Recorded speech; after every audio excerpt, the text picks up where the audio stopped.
أعوذ بالله من الشيطان الرجيم بسم الله الرحمن الرحيم الزانية لا ينكحها إلا زان أو مشرك وحرم ذلك على المؤمنين الزاني لا ينكح إلا زانية أو مشركة والزانية لا ينكحها إلا زان أو مشرك وحرم ذلك على المؤمنين. قال المؤلف والمفسر رحمه الله تعالى أدام النفع بعلومه وعلومكم في الدارين آمين إلى أن قال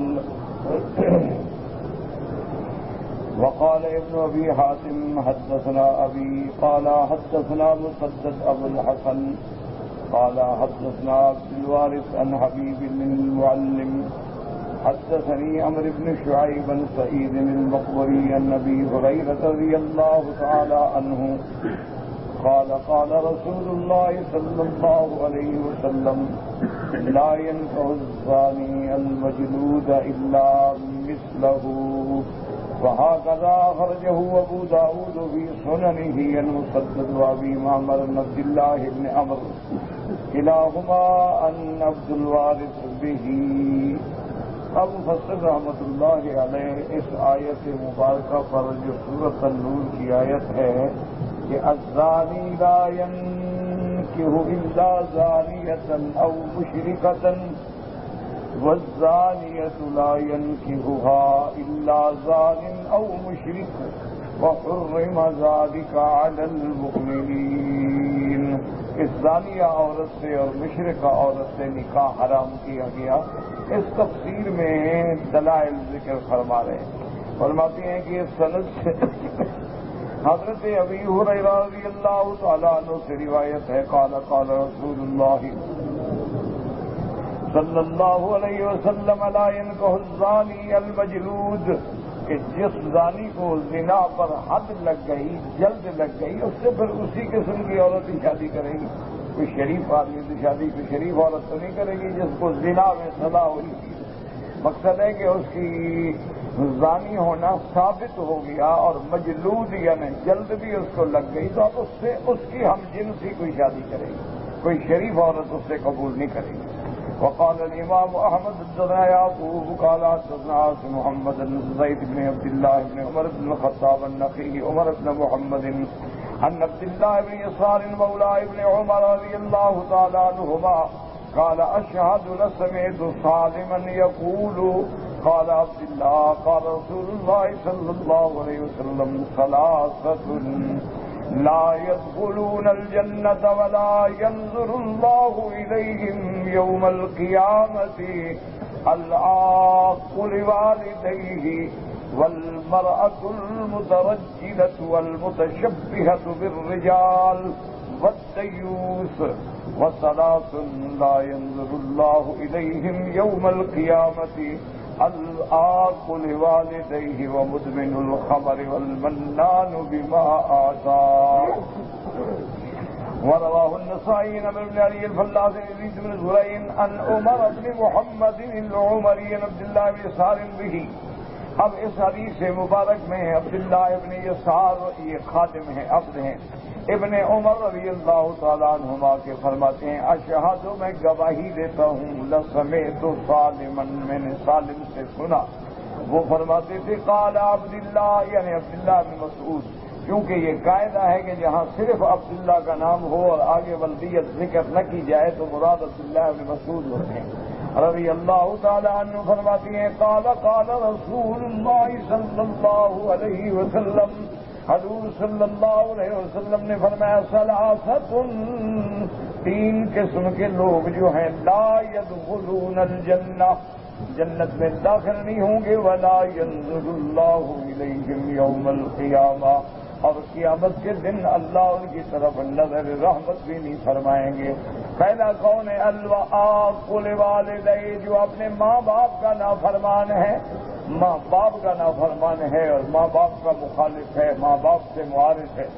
اور دوسری قسم کون ہے؟ المرأۃ المترجلۃ والمتشبہہ، ایسی عورت جو سنگار کر کے میک اپ کر کے مردوں کے لباس پہن کے بازار میں پھرتی ہو، جیسے مرد پہنتے ہیں، شرٹ پہنتے ہیں، پینٹ پہنتے ہیں، وہ عورت بھی اسی طرح شرٹ اور پینٹ میں باہر پھرتی ہو، اسی طرح بال کٹوا کے مردوں کی شکل بناتی ہو، تو ایسے بھی جنت میں داخل نہیں ہوں گے۔ فرمایا والدیوس، اور بے غیرت، جس کو اپنی بیٹی بہن بیوی کی غیرت ہی نہ ہو، کہ جو آ رہا ہے مل رہا ہے، باہر جا رہی ہیں دوستوں کے ساتھ پھر رہی ہیں، اس کو غیرت ہی نہیں آتی، تو بے غیرت جو ہے وہ بھی جنت میں داخل نہیں ہے۔ وَثَلَاثٌ لَا يَنظُرُ اللَّهُ إِلَيْهِمْ يَوْمَ الْقِيَامَةِ، اور تین قسمیں ایسی ہیں جن کی طرف اللہ قیامت میں نظر نہیں فرمائیں گے، مانا نظر رحمت نہیں فرمائیں گے، ورنہ اللہ سے تو کوئی چیز چھپی ہوئی ہے ہی نہیں نا۔ مطلب یہ ہوتا ہے کہ نظر نہ فرمانے کا کہ نظر رحمت۔ جیسے آدمی کسی بادشاہ کی محفل میں جائے اور کہا جی بادشاہ نے تو میری طرف دیکھا ہی نہیں، مانا یہ ہے کہ میرے ساتھ محبت اور شفقت نہیں فرمائی، ورنہ تو سارے آخر حاضرین اس کے سامنے ہوتے، تو اللہ کے سامنے تو کوئی چیز چھپی ہوئی نہیں۔ وہ تین کون ہے؟ فرمایا العاق لوالدیہ، اپنی والدین کا نافرمان، اور دوسرا فرمایا مدمن الخمر، اور مستقل دائمی شرابی، ایک ہے کہ پی لیا توبہ کر لی چھوڑ دیا لیکن یہ ہمیشہ لگا ہوا ہے۔ والمنان بما اعطا، اور لوگوں کو دینے کے بعد احسان جتلانے والا، یہ بھی جنت میں داخل نہیں ہوں گے۔ لیکن یاد رکھو یہ تشدید کے لفظ ہوتے ہیں، یعنی تنبیہ اور وعید ہوتی ہے کہ جنت میں داخل نہیں ہوں گے۔ اس کا معنی یہ ہوتا ہے کہ اول وہلہ میں یعنی صالحین کے ساتھ جنت میں داخل نہیں ہوں گے، اور یا علماء فرماتے ہیں معنی یہ ہوتا ہے کہ یہ گناہوں کی سزا بھگتنے کے بعد جنت میں آئے، ورنہ جس آدمی کی موت ایمان پہ ہو جائے جتنا بھی گناہگار ہو وہ جنت میں جائے گا۔ من قال لا الہ الا اللہ دخل الجنہ، حضور نے فرمایا کہ جس نے کلمہ شہادت دیا اور صحیح یقین سے کلمہ پڑھا لا الہ الا اللہ محمد الرسول اللہ، گویا کہ وہ جنت میں داخل ہو گیا۔ اب اگر وہ صدیقین میں ہے، شہداء میں ہے، صالحین میں ہے، تو وہ تو پہلی دفعہ داخل ہو گئے، کوئی دوسری دفعہ ہوئے، کوئی تیسری دفعہ ہوئے، کوئی سزا بھگتنے کے بعد ہوئے۔ لیکن جہاں جہاں بھی ایسے لفظ آتے ہیں جنت میں داخل نہیں ہوگا، مانا یہ نہیں ہوتا کہ وہ کافر ہو گیا ہے اب جنت، مانا ہے کہ تشدید ہے تاکہ آدمی ایسے گناہوں سے بچ جائے جو اس کو جنت سے روکنے والے۔ اور بعض محدثین اس کا اور ترجمہ فرماتے ہیں، وہ فرماتے ہیں کہ معنی ان احادیث کا یہ ہوتا ہے کہ ان گناہوں میں رہنے والا کرتے کرتے کرتے کرتے نعوذ باللہ کفر میں چلا جاتا ہے، اور جب کفر میں چلا گیا تو جنت سے محروم ہو گیا۔ دیکھیں نا، جو آدمی نیکی میں پڑھ رہا ہے تو اس کا کام نیکی میں پڑھے گا، ایک آدمی اگر کفر میں گناہوں میں پڑھ رہا ہے تو انجام کیا ہوگا؟ انجام کفر ہوگا۔ تو اس لیے بعض علماء فرماتے ہیں کہ جہاں جہاں حضور پاک نے فرمایا ہے کہ یہ کام جو ہے یہ کافروں والے ہیں، تو جب وہ کافروں والے کاموں میں لگا ہوا ہے تو نتیجہ یہ ہے کہ کبھی خدا نہ خاصا اسلام سے نکل جائے۔ اور اس کے بعد فرماتے ہیں وقال الامام احمد ایضا حدثنا یعقوب قال حدثنا ابی قال حدثنا ولید بن کثیر قطن بن وهب عن اویمر بن الاجدع امن حدثه عن صالح بن عبد الله بن عمر قال حدثني عبد الله بن عمر ان رسول الله صلى الله عليه وسلم قال ثلاثة حرم الله عليهم الجنة۔ اس حدیث میں بھی یہ بات آئی کہ تین ہیں جن کو اللہ نے جن پہ جنت حرام کر دی، مدمن الخمر شراب کا عادی، والعاق لوالدیہ والدین کا نافرمان، والذی یقر فی اہلہ الخبث اور جس بندے کے گھر میں زنا ہوتا ہو اور وہ خاموش ہے، دیوس ہے، بے غیرت ہے۔ فرماتے وقال ابو داؤد الطیالسی فی مسند حدثنی شعبہ حدثنی رجل من آل سہل بن حنیف محمد عن محمد بن عمار عن یاسر قال قال رسول اللہ صلی اللہ علیہ وسلم لا يدخل الجنة دیوس یستشهد به لما قبله من الاحادیث کہ دیوس جو ہے بے غیرت وہ جنت میں داخل نہیں ہوگا.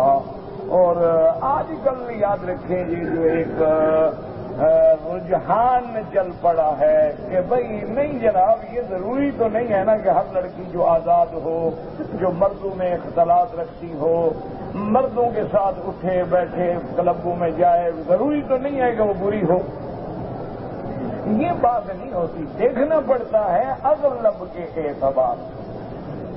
اب مثلاً ایک لڑکی ہے اس نے ہائی اسکول سے لے کر یونیورسٹی تک لڑکوں کے ساتھ پڑھا ہے لیکن الحمدللہ گناہ سے بچی رہی. ایسے بھی ایسی لڑکیاں موجود ہیں دنیا میں اللہ کا شکر. ایسی بچیاں بھی ہیں جو میڈیکل کالجوں میں پڑھتی ہیں اور میڈیکل کالج کی تعلیم آپ جانتے ہیں کہ بڑی عجیب ہوتی ہے جس میں اعضائے انسانی پر بھی بحث ہوتی ہے اور سب کچھ ان کو دکھایا بھی جاتا ہے اور پریکٹیکل بھی کرایا جاتا ہے.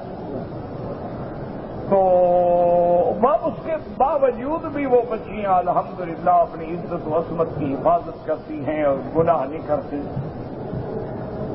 لیکن یہ نادر مثالیں یعنی اگر 1000 لڑکی کو اس معاملے سے گزرنا پڑے تو چند ایک ہیں جو عزت و عصمت کی حفاظت کرتے. ورنہ اغلب یہ ہے کہ آدمی جب آگ کے قریب بیٹھے گا تو لازمی بات ہے کہ اگر آگ میں جل نہ جائے تو گرمی تو آئے گی. یعنی آپ حیران ہوں گے آدمی کو پڑھ کے اور سن کے شرم آتی. مسلمان ملکوں کا حال آپ دیکھ رہے ہیں کہ جہاں اتنی آزادی ہے اور اتنی اوریانی ہے اور فحاشی ہے جس کا تصور نہیں کیا جا سکتا. میں کل یعنی ایک کافر ملک انڈیا کے ملک کے بارے میں اخباروں میں پڑھ رہا تھا کہ انہوں نے کسی ایک صوبے کی بات ہے یعنی سارے ملک کی بات نہیں ہے صوبے کی بات ہے کہ اس صوبے کی جو ایجوکیشن کے اعلیٰ اتھارٹیز ہیں یعنی وزارت تعلیم کے لوگ جو ہیں انہوں نے باقاعدہ ایک آرڈر جاری کیا نوٹیفیکیشن جاری کر کے تمام کالجوں کو بھیجا ہے یونیورسٹیوں کو بھیجا ہے کہ کوئی لڑکی آدھے آستین کی قمیض پہن کے کالج میں نہ آئے پورے کپڑے پہن کے کالج میں اور کوئی لڑکی پینٹ اور شرٹ میں کالج میں نہیں آ سکتی اور کوئی لڑکی جو ہے وہ مردوں کی طرح بال کٹا کے مدرسے میں نہیں آ سکتی ہے. وہ اپنے جو اس کے ملک کا ڈریس ہے جو سادہ لباس ہے اس کے اندر وہ آئے. ورنہ انہوں نے لکھا کہ ہمارا تجربہ ہے اور پروفیسرز کی یہ سالانہ رپورٹ ہے کہ جہاں یہ لڑکیاں ہوتی ہیں اور اس طرح کے لباس ہوتے ہیں تو لڑکے صرف ان کو دیکھتے رہتے ہیں, نہ ان کو کوئی پڑھنا آتا ہے, نہ مضمون سمجھ آتا ہے, نہ استاد کی تقریر سمجھ آتی ہے. یعنی کافر یہ حکم جاری کر رہے ہیں اور مسلمان کہتے ہیں نہیں جناب جو کپڑے ہیں یہ بھی اتارو. اب خود فیصلہ کرو, ہمیں ڈوب مرنے کا مقام ہے ایمان سے کہو گے نہیں کہ ہندو کو غیرت ہو اور مسلمان جو ہے وہ بغیرت ہو. اسی لیے اپنا کسی شاعر نے کہا تھا جو اس وقت تو ہمیں سمجھ اتنا نہیں آتا تھا لیکن آج وہ شعر بالکل منطبق بیٹھتا ہے. اس نے کہا تھا کہ کیا جانیے یہ کیا کھوئے گا اور کیا جانیے یہ کیا پائے گا. مندر کا پجاری جاگتا ہے اور مسجد کا نمازی سوتا ہے. اور آج یہ حقیقت دیکھ لیں کہ ہمارے ہاں آپ دیکھ لیں کہ کیا آزادی ہے, کیسے مجرے ہیں, کیسے ڈرامے ہیں, کیسے فلمیں بن رہی ہیں اور کس قسم کی تعلیم دی جا رہی ہے. لیکن ہندو کو بھی غیرت آ گئی. ولا نقول الا لا حول ولا قوة الا بالله العلي العظيم انا لله وانا الیہ راجعون. تو اس سے زیادہ ہمارے لیے یعنی پریشانی کا کیا عالم ہوگا. دعا کریں اللہ ہدایت کے فیصلے کریں. تو اس لیے فرماتے ہیں کہ دیوس جس بندے کو اپنی بیوی بہن بیٹی کی غیرت ہی نہ ہو، احساس ہی نہ ہو کہ کون گھر میں آ رہا ہے، کون جا رہا ہے، میری بچی کس کے ساتھ کار میں بیٹھی ہوئی جا رہی ہے، کس کے پیچھے موٹر سائیکل پہ سیر کر رہی ہے، کس کے ساتھ لانگ ڈرائیو پہ نکلی ہے، کس کے ساتھ بیچ پہ جا کے سمندر کے کنارے اپنی شلواریں اوپر کر کے پانی سے لطف اندوز ہو رہی ہے، اس سے بڑا بغیرت کون ہوگا اسلام کی نظر. انا للہ وانا الیہ راجعون ولا نقول الا لا حول ولا قوة الا بالله العلی العظیم. وقال ابن ماجہ حدثنا هشام بن عمار قال حدثنا سلام بن سوار قال حدثنا كثير بن سليم بن الزاك بن مزاحم سمعت انس بن مالك رضي الله تعالى عنه يقول سمعت رسول الله صلى الله عليه وسلم يقول من اراد ان يلقي الله وهو طاهر متطهر فليتزوج الحرائر. فی اسنادہ ضعف، اس حدیث کی سند میں تو ضعف پایا گیا ہے. حضرت انس بن مالک فرماتی ہیں کہ میں نے حضور پاک سے سنا ہے، سمعت رسول اللہ صلی اللہ علیہ وسلم یقول، میں نے حضور پاک سے سنا کہ جو بندہ یہ چاہتا ہو کہ میں جب اللہ کے دربار میں جاؤں تو پاک صاف حیثیت میں جاؤں، گناہوں سے پاک، ظاہری باطنی گناہوں سے پاک جاؤں، تو اس کو چاہیے کہ وہ شریف لڑکیوں سے شادی کرے، کسی شریف لڑکی کو ڈھونڈ کے رشتہ کرے، تاکہ جب گھر میں پاکی ہوگی، بیوی باحیا ہوگی تو خاوند بھی باحیا ہوگا، اور بیوی اور خاوند باحیا ہوں گے تو اولادوں میں بھی حیا آئے گی. اور اگر چھوٹی سی بچی 2 سال 3 سال 4 سال کی دیکھے کہ میری ماں سارا دن شیشے کے سامنے بیٹھی ہوئی ہے، میک اپ کر رہی ہے، سنگار کر رہی ہے، زلفیں سنوار رہی ہے، اور مختلف آدمیوں کے ہاتھ میں ہاتھ ڈالے جا رہی ہے، تو بڑے ہو کے وہ کیا کرے گی. وقال الامام ابو نصر اسماعیل بن حماد الجوہری فی کتابہ سیاق اللغۃ الدیوس والقنزع هو الذی لا غیرۃ له. اب مفسر رحمۃ اللہ علیہ فرماتی ہیں کہ دیوس کا کیا معنی؟ کہتے ہیں کہ لغت کی کتابوں میں دیوس کو کہتے ہیں، دیوس کہتے ہیں کنزع، اور کنزع کا معنی یہ ہے وہ بندہ جس میں غیرت نہ ہو، هو الذی لا غیرۃ له، جس کو اپنے گھر کی غیرت کوئی نہیں ہے. واما الحدیث الذی رواه الامام احمد ابو عبد الرحمن النسائی فی کتاب النکاح من سننہ حدثنا اخبرنا محمد بن اسماعیل بن علی عن یزید بن ہارون عن بن سلمة وغیرہ عن ہارون بن رباب عن عبد الله بن عبید بن عمیر وعبد الکریم رسول اللہ بن عبید بن عمیر بن عباس. عبد الکریم رفعه الى ابن عباس وهارون لم يرفعه. قال جاء رجل الى رسول الله صلى الله عليه وسلم فقال ان عندي امرأة من احب الناس الي وهي لا تمنع يد لامس. قال طلقها. قال لا صبر لي انا. قال استمتع بها. ثم قال النسائي هذا الحديث غير ثابت وعبد الكريم ليس بالقوي وهارون اسود بن وقد ارسل الحديث والثقة الحديث اولى بالصواب من حديث عبد الكريم. قلت وهو ابن ابي المخارق البصري المؤدب تابعي ضعيف الحديث وقد خالفه هارون بن رباح وهو تابعي ثقة من رجال مسلم وحديثه المرسل اولى كما قال النسائي. لكن قد رواه النسائي في كتاب الطلاق عن اسحاق بن راهويه عن النضر بن شميل عن حماد بن سلمة عن هارون بن رياب عن هارون الرباب عن عبد الله بن عبيد بن عباس مسلم ذكر هذا الصحابي رجال لا شرط مسلم الا ان النسائي بعد روايته لو قال هذا خطأ والصواب مرسل ورواه غير النضر على الصواب. اب اس روایت میں یہ آتا ہے حضرت ابن عباس کی روایت ہے عبد الکریم عن عبداللہ ابن عبید ابن عمیر سے. عبد الکریم نے تو اس حدیث کو رفعہ الی ابن عباس، حضرت ابن عباس تک مرفوع فرمایا. وہارون لم یرفعہ، لیکن ہارون جو راوی ہیں اس کے اندر ہارون ابن رباب، انہوں نے اس کو حضرت ابن عباس تک بھی نہیں پہنچایا. قالا، وہ دونوں یہ فرماتی ہیں کہ جاء رجل الى رسول اللہ صلی اللہ علیہ وسلم وقال ان عندي امرأة اسے آ کے کہا کہ یا رسول اللہ میری بیوی میرے پاس جو عورت ہے وہ بہت خوبصورت ہے، میری بے انتہا محبوبہ ہے، وہی اللہ تمنع ید لامس، لیکن وہ کسی کے ہاتھ کو روکتی نہیں۔ قال طلقها، انہوں نے فرمایا ایسی عورت کو طلاق دے دو۔ فقال لا صبر لی عنہا، کہنے لگا یا رسول اللہ اگر میں طلاق دے دوں تو اس کے بغیر میں زندہ نہیں رہ سکتا، میں مجبور ہوں۔ آپ نے فرمایا اچھا تمہارا اگر یہ حال ہے تو پھر اس سے صحیح فائدہ اٹھاؤ۔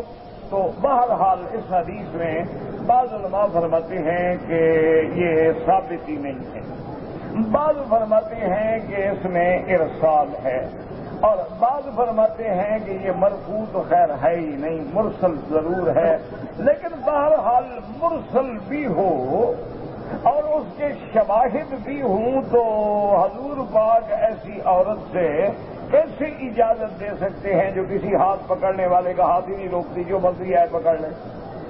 کیسے اجازت دے گی؟ اچھا بھی تم مجبور ہو تو گزارا کرو۔ تو اس کے بارے میں علماء نے دو جواب دیے۔ ایک جواب تو یہ دیا ہے کہ لا تمنع ید لامس، کہ وہ کسی ہاتھ پکڑنے والے کا ہاتھ نہیں چھوڑتی یا اس کو نہیں جھٹکتی، معنی یہ ہے کہ وہ بے انتہا سخی ہے، جو مانگے گھر میں دے دیتی۔ اس کا معنی یہ نہیں کہ وہ زانیہ ہے، معنی یہ ہے کہ اپنے گھر سے کسی نے کوئی سوال کیا دے دیا، اسے مانگا دے دیا، اسے مانگا دے دیا، جو کسی نے مانگا دے دیا۔ تو اس کا اثر تو پڑتا ہے نا گھر میں، سخاوت کی بھی تو ایک حد ہے۔ یہ سخاوت تو نہیں ہوتی کہ گھر کا سامان لوگوں کو دے دو اور خود بھیک مانگو۔ ایک جواب تو نے یہ دیا، ہم نے کہا اس سے زنا مراد نہیں، ورنہ چاہیے تو یہ نا کہ عورت اگر صدقہ بھی کرے تو خاوند کی اجازت کے ساتھ کرے، یہ تھوڑا کہ بغیر پوچھے سارا گھر لٹا دے۔ تو حضور نے فرمایا تو چھوڑ دو اگر تم برداشت نہیں کر سکتے تو یا رسول اللہ میری اس سے محبت ہے، بیوی ہے، خوبصورت ہے، میں اس کے بغیر رہ بھی تو میں پھر گزارا کروں، پھر برداشت کروں۔ ایک جواب محدثین نے یہ دیا کہ اس سے مراد زنا ہے، لیکن بہت سارے علماء فرماتے ہیں کہ اگر اس سے مراد زنا نہیں ہے تو پھر اس کو ان ابواب نکاح میں اور ان ابواب میں ذکر ہی کیوں کیا محدثین؟ کیونکہ بحث ہو رہی ہے ان آیات میں اس کی جو زانی عورتیں ہیں، تو اس جگہ پر ایسی روایت کو ذکر کرنے کا معنی تو یہ ہے کہ وہ عورت جو ہے کردار کی کمزور تھی، اللہ وہاں فرمایا جس نے بھی ہاتھ پکڑا چلی گئی اس کے ساتھ۔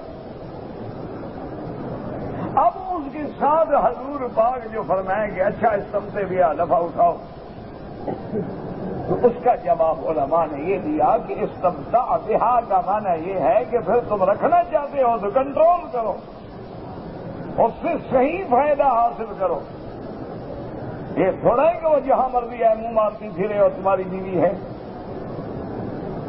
تو ان نے فرمایا کہ حضور صلی اللہ علیہ وسلم نے فرمایا کہ تم اگر ایسی بیوی کو رکھنا چاہتے ہو تو پھر کنٹرول کرو، سختی کرو، پابندی کرو، خود نفع اٹھاؤ، یہ نہیں کہ لوگوں کو نفع اٹھانے دو۔ تو من حضور صلی اللہ علیہ وسلم کے فرمان کا یہ تھا کہ ایسی عورت ہے پابندی لگا دو، گھر سے باہر نہ جائے، کوئی اجنبی نہ آئے، کسی غیر محرم سے نہ ملے۔ جب اس کو موقع ہی نہیں دو گے تو وہ کیسے گناہ کرے گی؟ اور دوسری اس کی خواہشات کو بھی پورا کرو۔ اب دیکھیں نا کہ ایک آدمی ہے، اس نے ایک نوجوان لڑکی سے شادی کر لی۔ وہ ایک مثل مشہور ہے کہ نوجوان لڑکا ہو، نوجوان لڑکی ہو، شادی کریں تو دونوں خوش ہوتے ہیں، اور بوڑھا آدمی ہو، نوجوان بیوی ہو تو خود تو خوش نہیں ہوتے، محلے والے خوش ہوتے ہیں۔ ایک محاورہ ہے، ایک مثال ہے، کیونکہ بوڑھے کی عورت سے بس دوسرا ہی فائدہ اٹھائے گا نا۔ تو اس لیے اسلام نے یہ بھی پابندی لگائی ہے کہ تم شادی تو کر رہے ہو، لیکن پہلے غور کرو کہ کیا تم اس کے حقوق کی حفاظت کر سکتے ہو۔ کیا تمہارے اندر اتنی قوت ہے، اتنی طاقت ہے کہ تم اس کی جوانی کا ساتھ دے سکو اور اس کو گناہوں سے بچا سکو؟ اور پھر سوچو کہ تیری عمر اس وقت 60 سال ہے، 55 سال ہے، 50 سال ہے، اور لڑکی کی عمر 20 سال ہے. 10 سال کے بعد تم تو 70 پہ پہنچ جاؤ گے، وہ پہنچے گی 30 پہ. تو یہ ساری باتیں انسان غور کر کے کرے.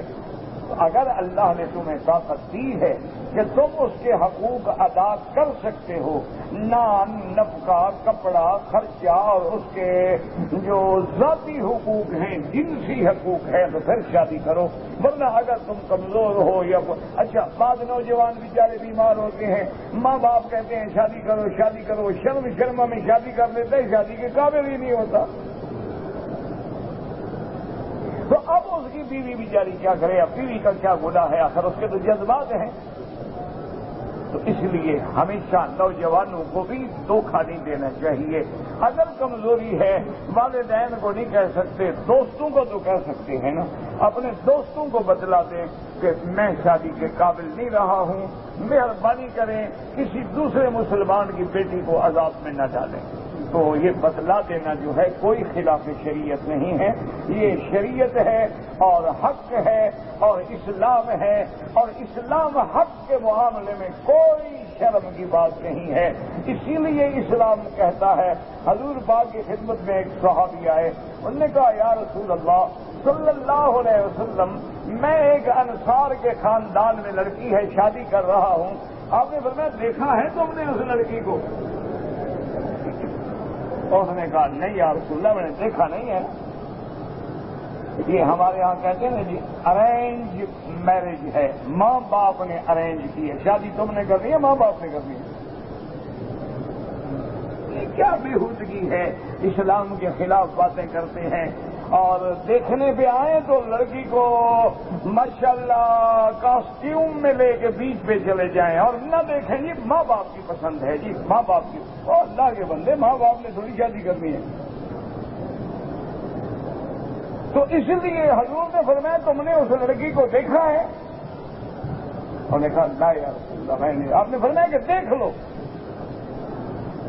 آپ نے فرمایا فی اعین الانصار شیء، انصار کی لڑکیوں کی آنکھوں میں کچھ عیب ہوتا ہے. تو تم پہلے دیکھ لو، ایسا نہ ہو کہ بعد میں تم ندامت محسوس کرو. پہلے دیکھ لو کہ اس کی آنکھوں میں کوئی عیب تو نہیں. اگر عیب ہے تو کیا تم قبول کر سکتے ہو؟ تو نے کہا اچھا یا رسول اللہ، ٹھیک ہے، اچھی بات ہے، واضح ہو گئی بات. تو اس لیے اسلام ہمیں حکم دیتا ہے کہ اگر کوئی خطیب خطبہ کرے، کسی لڑکی کا پیغام بھیجے، لڑکی کو بھی حق ہے کہ ایک نظر اپنے خطیب کو دیکھے، اور خطیب کو بھی حق ہے کہ وہ ایک نظر اپنی مخطوبہ کو دیکھے. اب بعض لوگ اسلام سے کٹ کے اتنے پڑ گئے کہ وہ کہتے ہیں دیکھنا کیا ہے جی، پہلے تو 6 مہینے اکٹھے رہیں، ذرا انڈرسٹینڈنگ ہو جائے اور اس کے بعد پھر شادی ہوگی. انڈرسٹینڈنگ میں چاہے اس کی عزت برباد ہو جائے، انڈرسٹینڈنگ ہو رہی ہے اور اس کے پلے میں ہے کیا ہے؟ تو اس کی عصمت اگر وہ نہ رہے تو پھر عورت کیا ہے؟ چوسا ہوا آم ہے، گٹوئی ہے، پھینک دو. تو اس لیے ہمیشہ اسلام نے حق دیا ہے، لڑکی کو بھی حق ہے، لڑکے کو بھی حق ہے.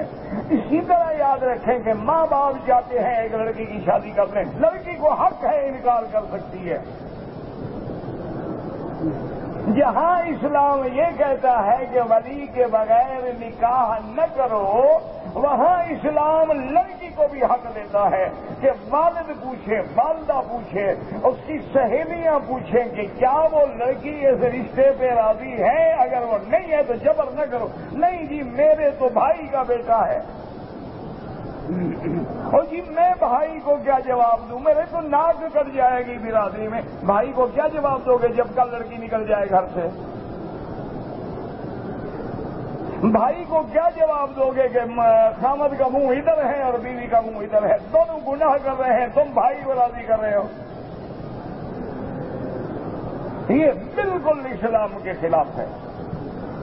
اسلام نے بالکل حق دیا ہے کہ عورت کے بارے میں تسلی کرو، لڑکی ہے تسلی۔ اب دیکھیں اس سے بڑی کوئی بات ہے کہ بی بی زینب ہے میرے پاک نبی محبوب دو عالم کی پھوپھی کی بیٹی ہے۔ بی بی زینب جو ہے حضور کی پھوپھی کی بیٹی ہے اور خاندان قریش کی اعلیٰ نسب کی عورت ہے، اور حضرت زید نے جب طلاق دے دی حضور رحمت دو عالم نے اپنے شادی کا اپنے نکاح کا پیغام بھیجا۔ نہ ایمان سے کہیں ایسی کوئی خوش نصیب عورت ہو سکتی ہے جس کو حضور پیغام دیں، جو محمد مصطفیٰ کی بیوی بنے؟ اس سے کوئی بڑی خوش نصیبی ہے دنیا میں؟ اگر ہمیں حضور کے شہر کی مٹی بھی ملتی ہے تو ہم چومتے ہیں، اور جس کو خود محمد مصطفیٰ مل رہے ہوں۔ اسی لیے مجھے یاد ہے والد صاحب رحمۃ اللہ علیہ کبھی کبھی اپنے عشق صحابہ میں ہوتے تھے نا، تو بیٹھے بیٹھے کہتے مولوی وکی میرا عقیدہ تو یہی ہے کہ نبی کے بعد افضل ابو بکر و عمر ہیں، پھر اسے ابو بکر کو بھی نہیں مل سکتی۔ کہتے عقیدہ تو بابا میرا یہی ہے، جو اہل سنت والجماعت کا عقیدہ ہے کہ حضور کے بعد افضل ابو بکر عمر عثمان علی ہیں، لیکن ورنہ یار حضرت ابو بکر بڑا تیر مارے گا تو حضور کی پیشانی پہ بوسہ دے گا، عائشہ تو وہ ہے جس کو خود محمد مدنی بوسے دیتا ہو، اس کا کون مقابلہ کر سکتا ہے؟ ابو بکر حضور کے ساتھ ایک چادر میں سوئے گا؟ اسی لیے ابھی طالب کہتے ہیں حضور کے چچا ہیں نا، وہ کہتے ہیں حضور چھوٹے تھے، اللہ اکبر، رحمت دو عالم، رحمت دو جہاں سیدنا محمد مصطفیٰ۔ یا اللہ ہمیں حضور کی محبت کا کوئی کروڑواں قطرہ نصیب فرما دے۔ ہم بد نصیب لوگ ہیں، نہ عمل اچھے ہیں نہ کردار ہے، بس میرا مولا تیرے اور تیرے مدنی کے میراثی تو ہے نا، نام لیوا تو ہے نا، میراثیوں پر بھی ذمہ دار رحم کرتے ہیں، ہمارے دروازے کا میراثی ہے، ہم بھی تو تیرے میراثی تو ہیں، تیری توحید کے علمبردار ہیں، تیرے مدنی پاک کے علمبردار ہیں، تیرے مدنی کے صحابہ کے علمبردار ہیں، بس اسی وجہ سے رحم فرما دینا، عمل شمل پلے کوئی نہیں۔ حضرت میرے آقا محمد مصطفیٰ رحمت دو عالم کی عمر 7-8 سال ہے، بچپن ہے، تو ابھی طالب نے سنایا اپنے دوستوں کو کہ میری حضور سے اتنی محبت ہے، اتنی محبت ہے کہ میں ان کو رات کو اپنے سے الگ بستر میں سونے بھی نہیں دیتا، وغیرہ یا اس نے میرے ساتھ سوئیں، ایک بستر پہ میرے ساتھ لیٹے، لیکن کہتا ہے کہ حضور کے آداب کا یہ عالم ہے کہ حضور ہمیشہ مجھ سے دور ہو کے لیٹتے ہیں، میرے قریب نہیں لیٹتے ہیں، اور میں نے کئی دفعہ کوشش کی کہ یا محمد اللہ قمیص کا اپنا قمیص اتار دیں، گرمی ہے، شدید گرمی ہے، حضور فرماتے چاچا مجھے مجبور نہ کرو، میں قمیص نہیں اتاروں گا، فرماتے ہیں تاکہ حضور کا میں چاہتا تھا گرمی نہ لگے، اور میرے بچے ہیں، میرے بیٹے ہیں، 7 سال تو ساری عمر ہے حضور کی، لیکن حضور قمیص نہیں اتارتے تھے۔ لیکن ابھی طالب کہتا ہے خدا کی شان ہے، جس دن محمد مدنی میرے بستر میں سوتے تھے، صبح جب میں اٹھتا تھا معلوم ہوتا تھا کہ میں ساری رات خوشبوؤں میں ڈوبا رہا ہوں۔ اللہ اکبر، کیسے خوشبو نہ ہو جہاں محمد سوتا ہو، جس کے پسینے میں خوشبو ہو اس کے بدن کا کیا حال ہو، اور پھر خوش نصیب ہے عائشہ کے نہیں۔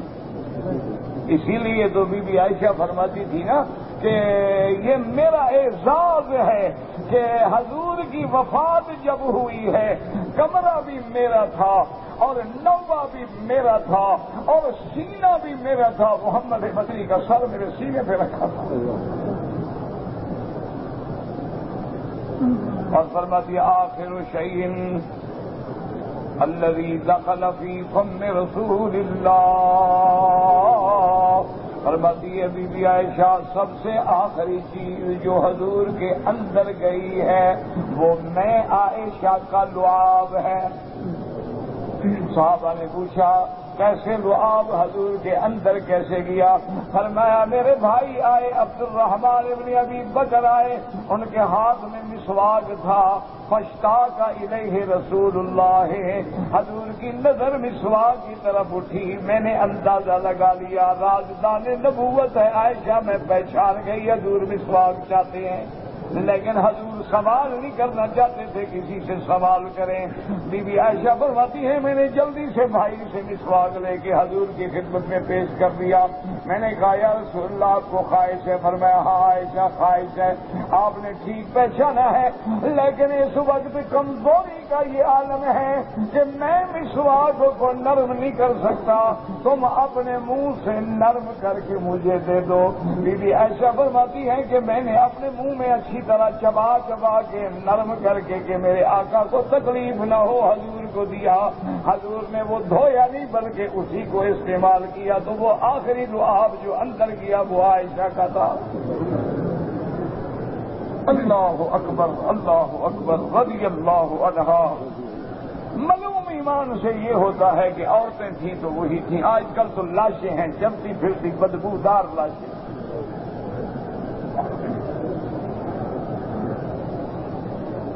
ان کے تو ہاتھ دیکھو تو جانور کے ہاتھ لگتے ہیں، خون میں رنگے ہوئے۔ آنکھیں دیکھو تو انہوں نے تو بھویں بھی کرائے کی لگائی ہوئی ہوتی ہیں، اتنی بڑی بڑی ابھری ہوئی ہوں آگے۔ اور اگر یہ تازہ میک اپ کر کے آئے نا اور گرمی میں کھڑا کر دو انشاءاللہ تو ایسے معلوم ہوگا جیسے دیوار پہ کسی اناڑی نے رنگ کر دیا، سارا وہ بہ جائے گا نا پسینے میں، کہیں لگا ہے کہیں بہ گیا، کہیں اوپر کہیں نیچے، ایسے معلوم ہوگا کہ جیسے ابھی یہ کوئی کچا گوشت کھا کے آئی ہے اور اس کے چہرے پہ سارا خون لگا ہوا۔ اور یاد رکھو میرے عزیز، میری بیٹیاں، میری بہنیں، یاد رکھو عزت اور حسن چاہتی ہو، جمال چاہتی ہو تو حیا میں ہے، وہ میک اپ میں نہیں ہے۔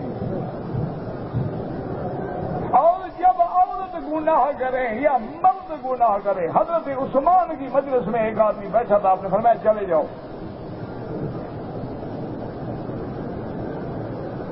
وہ آدمی چلا گیا۔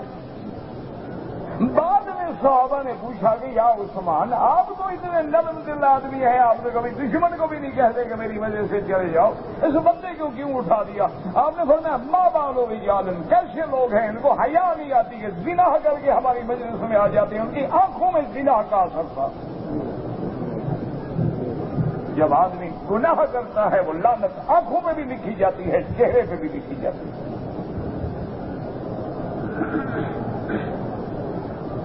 اب دیکھیں سیدہ زینب ہے، اللہ اکبر رضی اللہ عنہا، رضی اللہ عنہا، سرکار دو عالم کی پھوپھی کی بیٹی ہے۔ حضرت زید نے طلاق دے دی، حضور اس کی دلجوئی کرنا چاہتے تھے کہ حضرت زید نے طلاق دے دی، نہ نبھ سکی نہ بچ سکی۔ ہمارے ہاں تو یہ بھی رواج ہے نا کہ بنے نہ بنے، جی بڑوں کا رشتہ ہے، بابا طلاق نہ دینا اور کر لو، یہ پڑی رہے۔ معلقۃ بین السماء والارض، یاد رکھو جتنا وہ گناہ کرے گی اس کی لعنت تیرے اوپر لکھی جائے گی۔ اگر تمہارا گزارا نہیں ہو سکتا، طلاق اللہ نے رکھی کیوں ہے؟ طلاق دو، چاہے وہ اپنا اور شادی کرے تو اور شادی کرو۔ ہمارے ہاں تو نہ قرآن ہے نہ حدیث ہے، برادری ہے، حضرت برادری ہے، ہم اپنے خاندان سے باہر شادی نہیں کرتے۔ اچھا جی ماشاء اللہ، حضور نے تو خاندان اپنی بیٹیاں باہر دے دی، تم حضور سے بڑے ہو، اس سے بڑی جہالت ہے۔ کتنی برادریاں ہیں ہمارے ملک میں، وہ کہتے ہیں جی ہمارا رواج ہے کہ ہم خاندان سے باہر شادی نہیں کرتے، اور ظالم محمد مصطفیٰ نے اپنی بیٹیاں حضرت عثمان کو دی ہیں، حضرت عثمان بنو امیہ سے ہیں، محمد ابن مصطفیٰ بنو ہاشم سے ہیں۔ نبی کی بیٹی دوسرے خاندان میں جا سکتی ہے، تیری بیٹی نبی سے زیادہ مقدم ہے۔ یہ جاہلیت کی رسمیں ہیں، یہ کافروں کی رسمیں ہیں، یہ ہندوؤں کی رسمیں ہیں، یہ مشرکین کی رسمیں ہیں، ان کا اسلام سے کوئی تعلق نہیں۔ اسلام نے جس نے کلمہ پڑھ لیا ہے ایک خاندان ہے، اسی لیے حضور نے فرما دیا کلکم بنو آدم، فرمایا تم سب آدم کے بیٹے ہو، وآدم من تراب، اور آدم کو اللہ نے مٹی سے پیدا کیا، سب بھائی ہیں سب۔ یہ تو قوم قبیلے ہیں جاننے کے لیے کہ مولوی مکی جو ڈھونڈنا پڑے، مولوی مکی تو آج کل تو ماشاءاللہ درجنوں کے حساب سے مولوی مکی ہو گئے۔ آج کل اللہ کی مہربانی ہے ماشاءاللہ بڑی، میرے نام کا فصل بہت پکا ہے، اللہ کا شکر ہے۔ جہاں کوئی چندہ کرے کہتے ہیں مولوی مکی نے کیا۔ اگلے دن مجھے ایک بندہ بھی، اور جی آپ فلاں سن میں جب مقبوضہ کشمیر میں آئے تو میں نے کہا میرے تو باپ نے بھی مقبوضہ کشمیر نہیں دیکھا، خدا کا خوف کرو۔ کہتے جی وہ مولوی مکی تھا، میں نے کہا مولوی مکی کو میرا ٹھیکہ ہے، میں ہوں گا بابا۔ آج کل تو ماشاءاللہ نمبر لینے لگی ہوئی ہے، جہاں چندہ کریں گے مولوی مکی مولوی مکی مولوی، اور مولوی مکی کے باپ دادے کو بھی پتہ نہیں ہوتا۔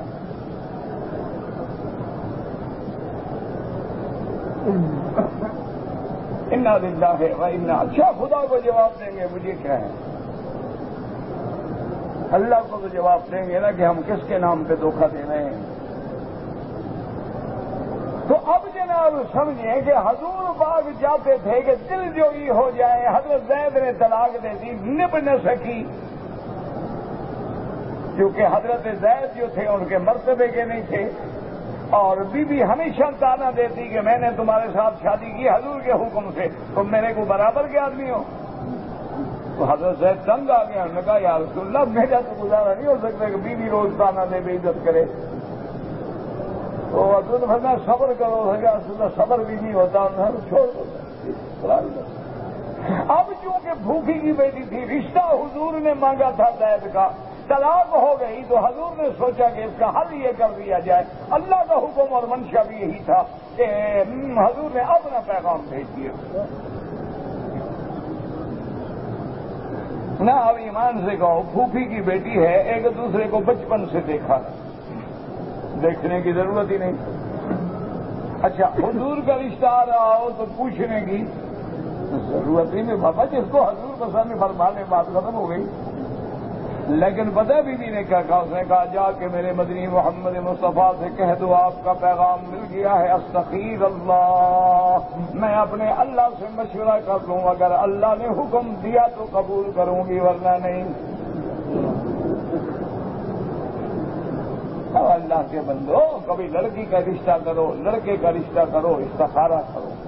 استخارہ یہ نہیں ہوتا جو آن لائن ہوتا ہے آج کل تمہارے ہاں ٹی وی پہ 2 منٹ کی استخارہ، یہ تو خیر فراڈ ہوتے ہیں، یہ تو سارے کوئی نہ ان کا دین سے تعلق ہے، نہ اسلام سے، نہ شریعت سے، یہ تو پکھنڈ ہے، تماشا ہے، بس جب ذرا گردن جھکائی دیکھ لی والی باتیں ہیں، یہ سب ایسے ہوتے ہیں۔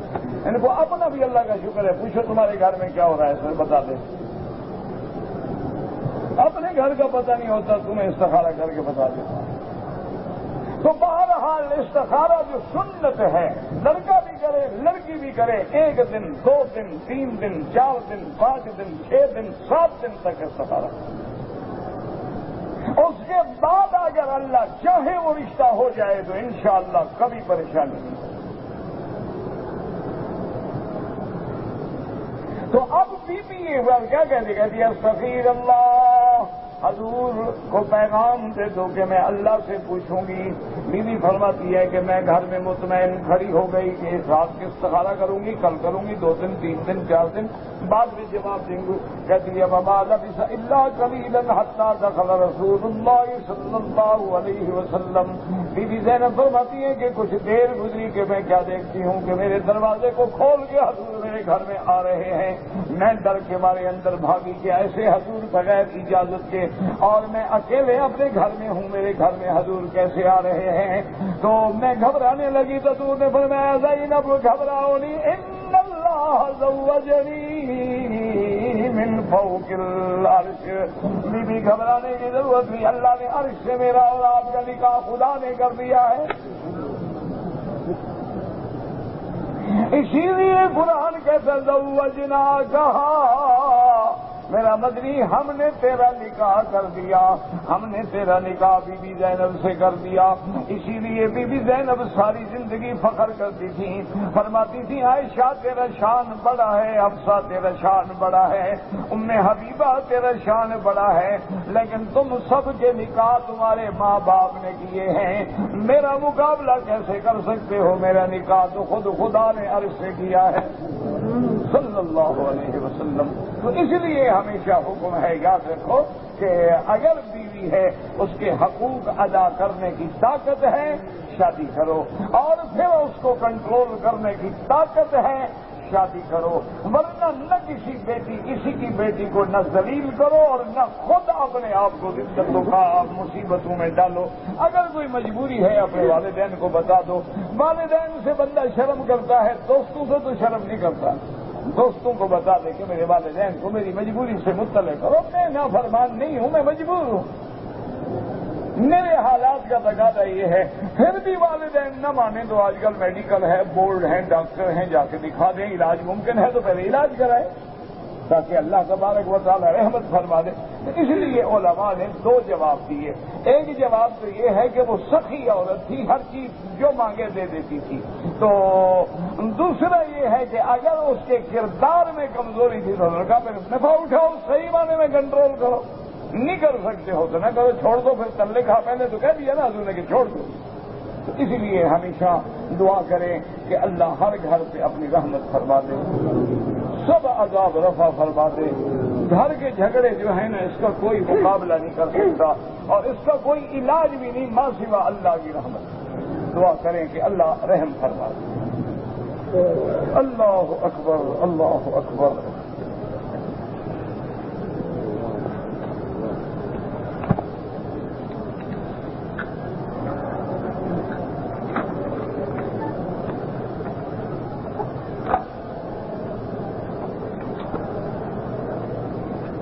کہتے ہیں جی کہ اگر ایک عورت ہے حج کے دنوں سے 5 دن 4 دن یا 6 دن پہلے بچہ پیدا ہو جائے تو کیا وہ عورت حج کرنے کے لیے جا سکتی ہے؟ بالکل جا سکتی ہے، کوئی منع نہیں۔ حج کوئی حرم میں تو ہونا نہیں، حج مسجد میں ہوتا نہیں، حج تو عرفات میں ہوتا ہے، عرفات تو میدان ہے، وہاں تو حیض والی عورت بھی جا سکتی ہے، نفاس والی بھی جا سکتی ہے۔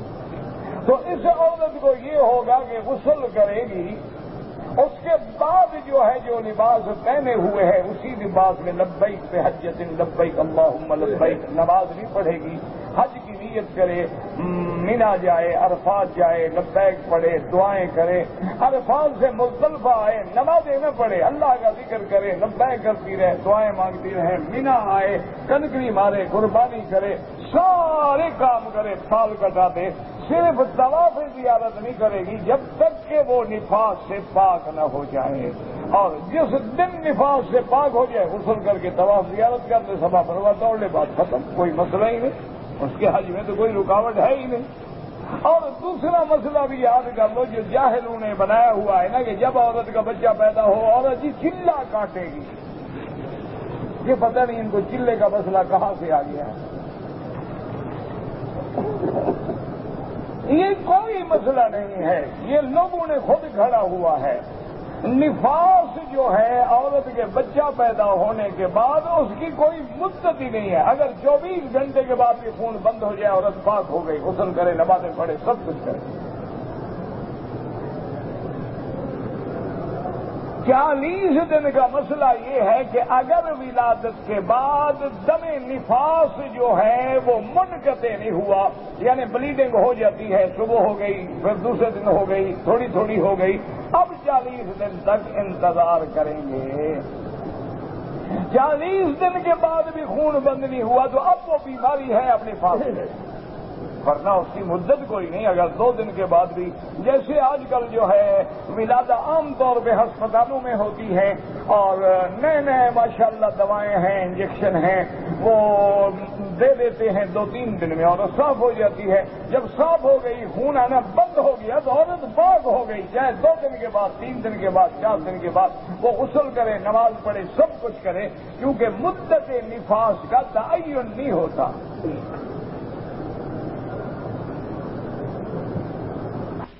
کسی غیر محرم عورت سے اگر خوش اخلاقی سے عورت پیش آئے بالکل وہ اللہ کے قرآن کی مخالف ہے. اللہ کا قرآن کہتے فلا تخضعن بالقول، خبردار کسی غیر محرم عورت سے نرم لہجے میں بات نہ کرو. یہ خوش خلقی نہیں ہے، یہ بد کرداری ہے. اپنے خامند کے ساتھ تو کاٹتی ہے جیسے کوئی بلا کاٹنے والی ہو، غیروں کے ساتھ مسکرا کے ملتی ہے. خامند کے لیے تو ایسے جب بھی وہ گھر میں آئے معلوم ہوگا کہ ابھی کوئی بھوت نکلا ہے غار سے.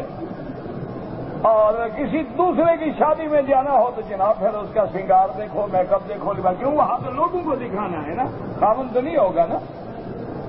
خامند کے لیے تو اللہ کا عذاب بن کے رہنا ہے گھر میں. ایسی عورتیں ملعون ہوتی ہیں جن پہ اللہ کی لعنت برستی رہتی.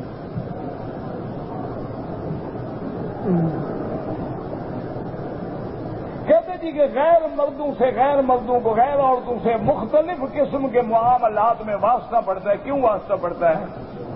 نہ عورتوں کے ساتھ واسطہ کیوں پڑتا ہے؟ ہمیں کوئی واسطے کی وجہ تو لکھو نا، کیوں واسطہ پڑتا ہے؟ ہاں ایک ہے کہ چلو بھئی اتفاق ہے، آپ ہوائی جہاز میں سفر کر رہے ہیں. اب ایئر کمپنیاں ہماری تو ہیں نہیں، وہاں ایئر ہوسٹس ہیں، عورتیں ہیں، اور ماشاءاللہ وہ ایئر لائن جو ہیں وہ بھی مقابلہ کرتی ہیں جب بھرتی کریں کہ خوبصورت ہو، عمر تھوڑی ہو، سلم ہو، یہ ہو، وہ ہو، فلاں ہو. تو اگر ایسا سابقہ پڑے تو 2 گھنٹے 4 گھنٹے 8 گھنٹے نظر نیچے کر لو، انشاءاللہ ویسے بھی وہ تمہیں نہیں دیکھے گی. اگر 1-2 دفعہ نظر نیچے کر لو گے تو جان چھوٹ جائے گی، پھر تمہاری طرف آئے گی بھی نہیں. کوئی مشکل نہیں. کن آدمیوں کو رزق مرنے کے بعد ملتا ہے؟ رزق جو ہے روحانی بھی ہوتا ہے اور جسمانی بھی ہوتا ہے. وہ رزق جو اللہ ان کو دیتے ہیں اس کا علم اللہ کو ہے. جیسے شہداء کے بارے میں آتا ہے احیاء عند ربہم یرزقون، تو یہ رزق نہیں ہوتا کہ وہ ہماری روٹی کھاتے ہیں، کھانا پکا کے ان کو جاتا ہے، شام کو بریانی بھیجی جاتی ہے. یہ تو مولویوں کے لیے ہوتا ہے. تیسرے دن کل شریف، 7 جمعراتیں شریف، 1 چالیسواں شریف، پھر رجبی شریف، پھر شب برات شریف. انشاءاللہ اتنے میں کوئی اور شریف بھی اللہ کو پیارا ہو جائے گا. ہاں ایسے اچھا ہوا مجھے بات یاد آ گئی. ہمارے دوست بھی ہیں، بھائی بھی ہیں، مولوی سعید صاحب عنایت اللہ مدرسہ سولتیہ میں استاد ہیں اور بڑے عالم بھی ہیں ماشاءاللہ، PhD دکتور بھی ہیں. ان کے والد فوت ہو گئے. دعا کریں اللہ مغفرت فرمائے اور اللہ ان کو جنت الفردوس نصیب فرمائے، درجات بلند فرمائے اور پسماندگان کو صبر جمیل عطا فرمائے.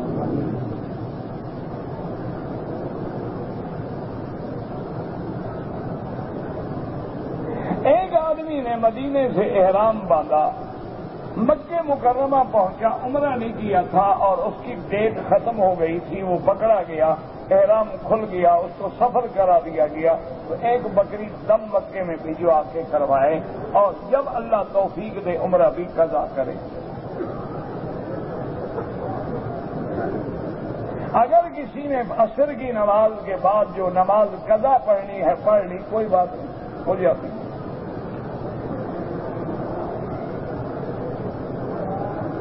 اگر ہم نے اپنے ملک سے آ کے ایک عمرہ کر لیا ہے، اب مکے میں رہتے ہوئے عمرہ کرنا افضل ہے یا طواف افضل ہے؟ کیا مانا؟ مثلا عمرے میں تمہارے 3 گھنٹے لگتے ہیں، وہ 3 گھنٹے اگر طواف کرتے رہو تو یہ زیادہ ثواب.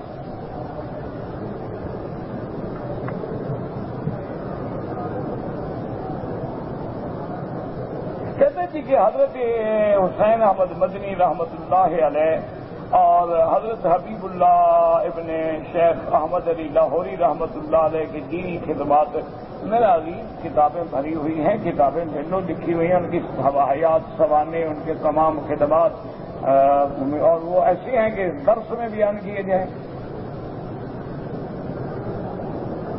مسجد عائشہ سے جو عمرہ کرتے ہیں حنفی اور شافعی کے نزدیک ہو جاتا ہے. اگر عورت اپنے چھوٹے 10 سال بچوں کے ساتھ طواف کرے، کر سکتی ہے، اکیلے بھی کر سکتی ہے. طواف میں تو ضروری نہیں ہے کہ خامد کا ہاتھ پکڑے رہے. میری بھانجی 5 سال کی ہے، اس کے نام کا عمرہ کروں، کوئی ضروری نہیں. آپ اپنے لیے عمرہ کرو، اس کے لیے دعا کرو. ابھی وہ بیچاری عمر 5 سال کی ہے لیکن بیماری کی وجہ سے وہ 3 سال کی لگتی ہے، اس لیے آپ عمرہ کریں اور اس کے لیے دعا کریں، ملتزم پہ دعا کرو، عمرے میں دعا کرو، صفا مروہ پہ دعا کرو، کیونکہ دعا سے بڑا ہتھیار مومن کے لیے کوئی نہیں ہے۔ کسی کے لیے اپنی مرضی سے طواف کر سکتا ہوں، آپ اپنے لیے کر کے ان کے لیے دعا کیا کرو۔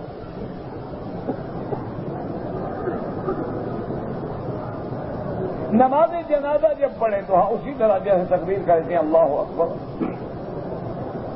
عمرہ کرنے کے بعد ہم نے ابھی احرام نہیں کھولا لیکن ایک اور موقع مل گیا، طواف کر لیا، کوئی بات نہیں۔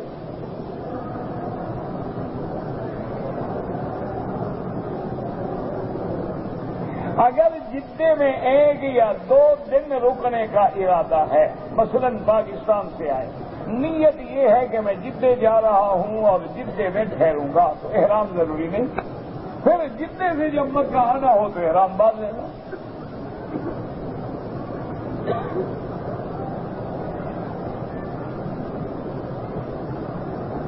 بہرحال وسیلے کے بغیر سیدھا اللہ سے دعا مانگیں، اور اگر اس نے کہا ہے مدینے میں تو وہاں جا کے دعا مانگے اس کے لیے کہ یا اللہ میں تیرے نبی پاک کے روضے میں ہوں اور یہ ٹکڑا جنت ہے، میں یہاں کھڑے ہو کے اس کے لیے تجھ سے دعا مانگتا ہوں، مہربانی کرے۔ امام کے پیچھے فاتحہ پڑھے، حنفی ہے تو نہ پڑھے، حنبلی ہے تو سری نمازوں میں پڑھا کرے، جہری میں نہ پڑھے۔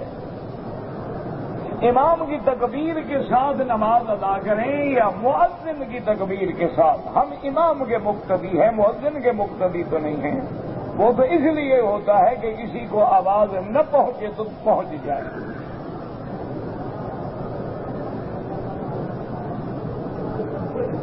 میرے بچوں کے ساتھ پاکستان میں ایک آدمی نے بغیر کسی بات کے مقدمہ لگایا ہوا ہے، 8 سال ہو گئے، اللہ مشکل حل فرمائے، اللہ ہر مسلمان کی اولاد کو، نسلوں کو بھی ہر مقدمات سے بچائے۔ حسبنا اللہ و نعم الوکیل پڑھا کرو۔ حرم کعبہ کا امام ہو یا حرم نبوی کا امام، بڑا مقام ہے الحمدللہ، ان کا اللہ کا فضل ہے، علماء بھی ہیں، امام بھی ہیں اور بہت بڑی شخصیات بھی ہیں۔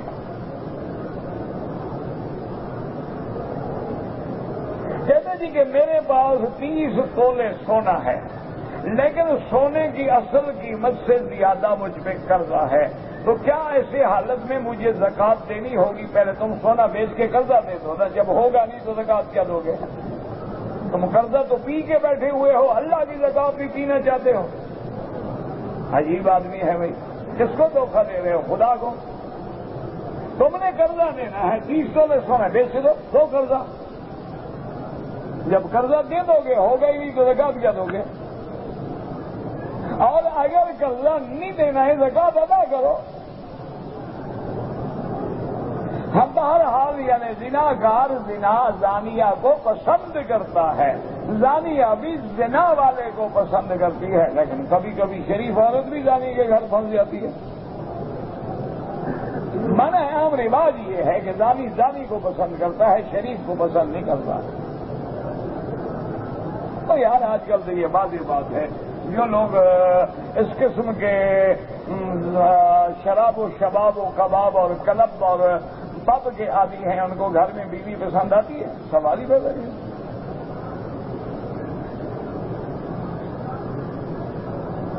ایک آدمی نے مدینہ منورہ سے احرام باندھا، راستے میں اس نے خوشبو والے صابن سے ہاتھ دھو لیا، 1-2 ریال صدقہ کر دو، آئندہ احتیاط کرو۔ کہتے جی کہ یہاں مسجدوں میں بعض امام دیکھے ہیں جو داڑھی کٹواتے ہیں تو گناہگار ہیں، ایسے آدمی کے پیچھے نماز نہ پڑھے۔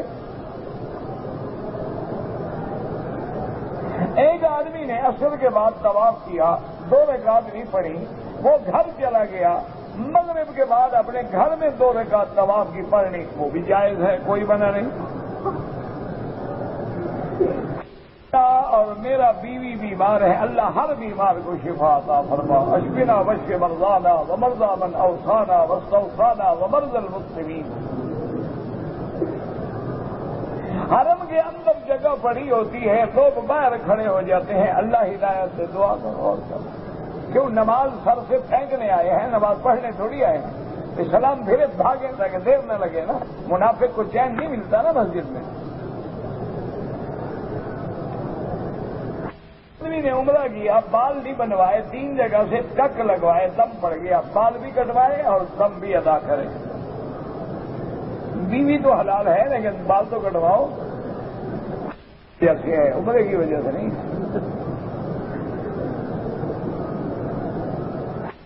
ایک عورت نے لاہور سے آئے لیکن حیض کی حالت میں میقات سے احرام نہیں کرے، بعد میں مسجد عائش سے کرے، دم ادا کرے، کیا کریں؟ اگر ایک آدمی عمرے کے بعد اپنا بال اپنا خود کاٹ لے ٹھیک ہے، کوئی بات نہیں، دعا سیدھی اللہ سے مانگے. اذان سے پہلے صلاۃ و سلام پڑھنا بدعت ہے. اگر دین ہوتا تو سب سے پہلے حضرت بلال پڑھتے.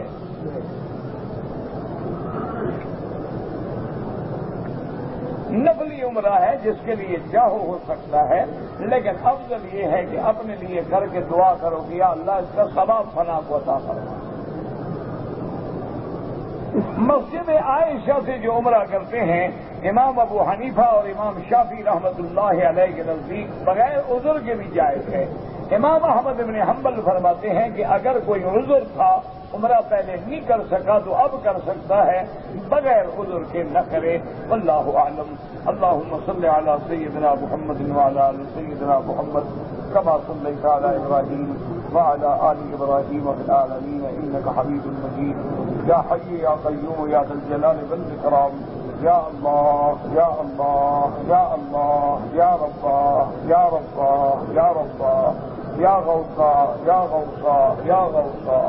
یا حی یا قیوم برحمتک نستغیث. یا حی یا قیوم برحمتک نستغیث.